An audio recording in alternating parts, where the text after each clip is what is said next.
अमोल कोल्हे यांचं जन्मस्थान शिवनेरी असल्यामुळे शिवरायांची भूमिका करणं त्यांना अगदी सहज सोपं झालं. खरं तर जन्मस्थान नारायणगाव आहे, शिवनेरीच्या जवळ आहे, पण अर्ध सत्य आहे. म्हणजे हे खरं तर असं पाहिजे. राजकारणात पदार्पण केलं असलं तरी अभिनय क्षेत्रातून अमोल कोल्हेंचा पाय निघत नाही. मग याच्यावर आणखी 4 पाट्या असल्या तरी चालतील. नमस्कार मंडळी, मी दक्षता जोईल. तुम्हा सगळ्यांचं काल काय ऐकलं ते खरं आहे का या नव्या कोऱ्या सेगमेंटमध्ये मनापासून स्वागत करते. आज आमच्या स्टुडिओमध्ये आले आहेत डॉक्टर अमोल कोल्हे. सगळ्यात आधी तुमचं स्वागत. सो मी तुम्हाला बेसिकली गेम समजून सांगते. या 2 पाट्या आहेत तुमच्याजवळ, खरी बातमी आणि खोटी बातमी. आमच्याकडे तुमच्याविषयी काही बातम्या आल्यात इंटरेस्टिंग. बरं, आता तुम्हाला आम्ही त्या बातम्या एक एक सांगणार आणि तुम्हाला सांगायचं ती बातमी खरी आहे की खोटी आहे. बरं, जर खरी असेल तर ती का खरी आहे आणि खोटी असेल तर का खोटी आहे. ओके, सो पहिली बातमी अशी आहे, अमोल कोल्हे यांचं जन्मस्थान शिवनेरी असल्यामुळे शिवरायांची भूमिका करणं त्यांना अगदी सहज सोपं झालं. खरं तर जन्मस्थान नारायणगाव आहे, शिवनेरीच्या जवळ आहे, पण अर्ध सत्य आहे. म्हणजे हे खरं तर असं पाहिजे. खरी खोटी बातमी. कारण जन्मस्थान हे खरं तर शिवनेरीच्या जवळ असल्यामुळे महाराजांची भूमिका करणं सोपं म्हणण्यापेक्षा आकर्षण जास्त होतं.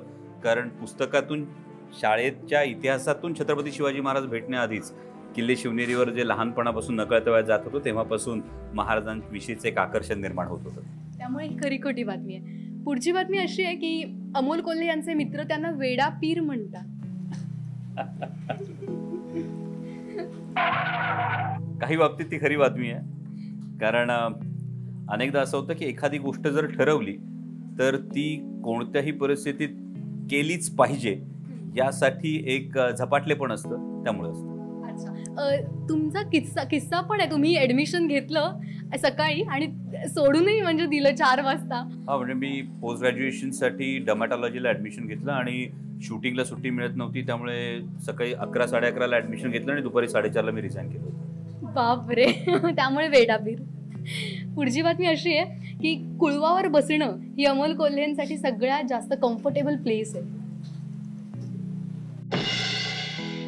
म्हणजे शेतकरी कुटुंबातल्या कुठल्याही मुलाला जर तुम्ही विचारलं, तो जेव्हा कुळवावर बसला असेल, कारण तोपर्यंत 4 व्हीलर्स या खूप रेअर होत्या आणि त्यामुळे ते जे एक सुख असतं, म्हणजे जेव्हा कुळवणी सुरू असते आणि नांगरट झालेल्या शेतामध्ये जेव्हा ढेकळं फोडत जेव्हा कुळव पुढं जात असतं, बैल ओढत असतात, त्यावेळेचं जे सुख असतं ना, म्हणजे मला वाटतं की कदाचित कुठल्याही आलिशान गाडीमध्ये ते सुख कधीच मिळत नाही.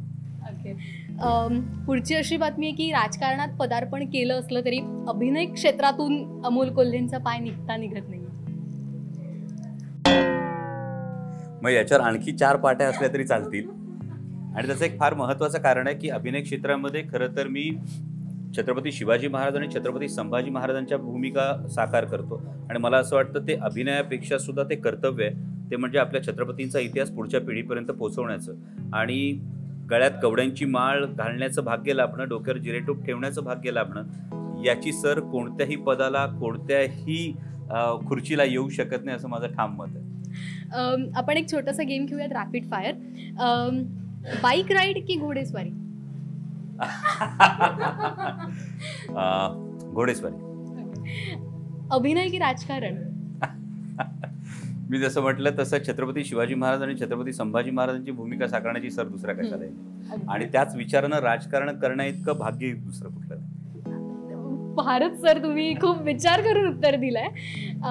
मतदारसंघ की रसिक प्रेक्षक? नक्कीच वेळेनुसार अवलंबून आहे. नाटकाच्या प्रयोगाला उभा राहिलो तर रसिक प्रेक्षक आणि लोकप्रतिनिधी म्हणून असलो तर मतदारसंघ. बरं, पार्लमेंट की सेट? पार्लमेंट. ऐतिहासिक भूमिका की रोमॅन्टिक हिरो? ऐतिहासिक भूमिका. Thank you so much. आम्हाला खरी बातमी खोटी बातमी कळली, तुमची उत्तरं रॅपिड फायरमधनं कळली.